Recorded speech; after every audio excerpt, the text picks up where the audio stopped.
I'm Brittany Lewis with Forbes Breaking News. At Thursday's Senate Energy Committee hearing, Senator John Barrasso grilled Secretary of the Interior Deb Haaland on gas prices. He claimed that the Biden administration was leasing fewer parcels of land for drilling and said, quote, "Seems like it's Secretary Haaland's price hike here, not Putin's." Listen in to her response here. Well, thanks, Mr. Chairman. First to Senator Wyden, as he's ready to leave, I did note that the people of Oregon gave you a 90% victory in the primary, so clearly your meetings and turning around the state and traveling, people are listening to you and you listen to them. Madam Secretary, the President has repeatedly claimed to be doing, quote, everything he could do to lower record-high gasoline and energy prices. April 15th, your department announced it was finally complying with a federal court order to hold onshore oil and gas leases. You then reduced the parcels offered by 80%.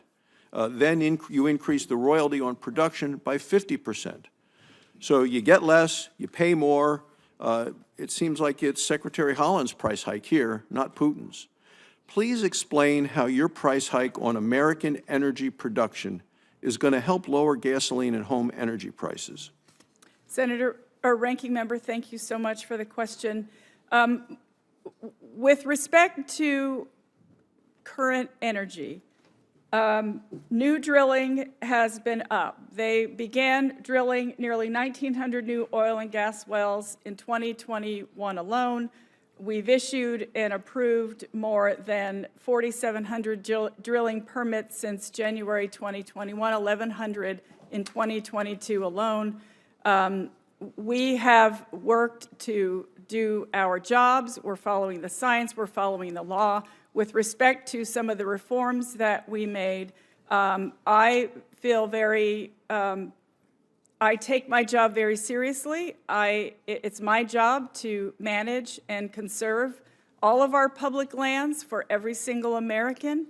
Those, of course, those things are all taken into consideration, considering the climate crisis that we're in.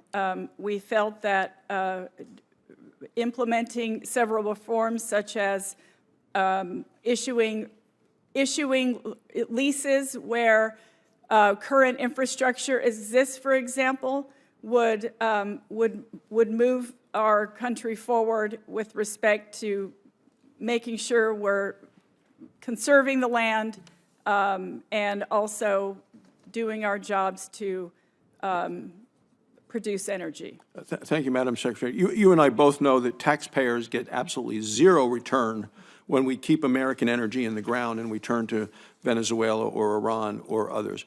Madam Secretary, a close review of the parcels that were offered in my home state of Wyoming shows that you're only offering parcels that are likely to have little interest. For example, the parcels are not near existing infrastructure. Why aren't we offering, and you offering, the most attractive parcels?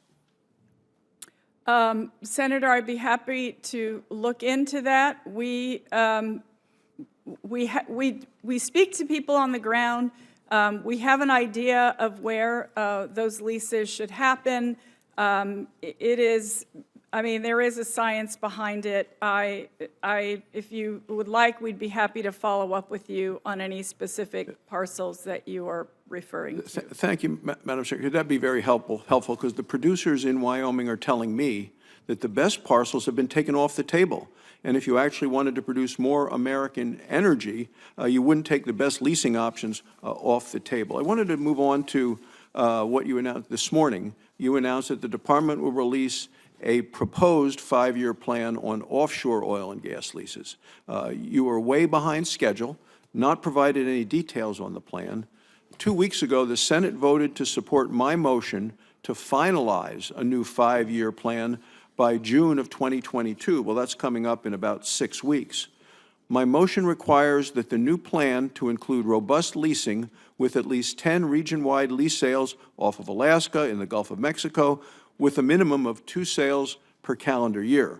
Now, a large majority of this committee, both sides of the aisle, voted for it, and it passed the Senate. Will you finalize a new 5-year plan by this date that the Senate, in a bipartisan way, is recommending, that includes at least 10 region-wide sales off of Alaska and the Gulf of Mexico with at least 2 sales per year? Ranking member, as I mentioned in my opening remarks, we are working on the process, and we have been working on that process. There was, the process was stopped in 2018, as I mentioned, so there was a lot to catch up on. I will be happy to, we'll run a transparent process. We'll do what's required through the law, and we are happy to keep you updated as to the progress that we're making on the 5-year plan. Well, thank you, because, Mr. Chairman, the administration can't have it both ways.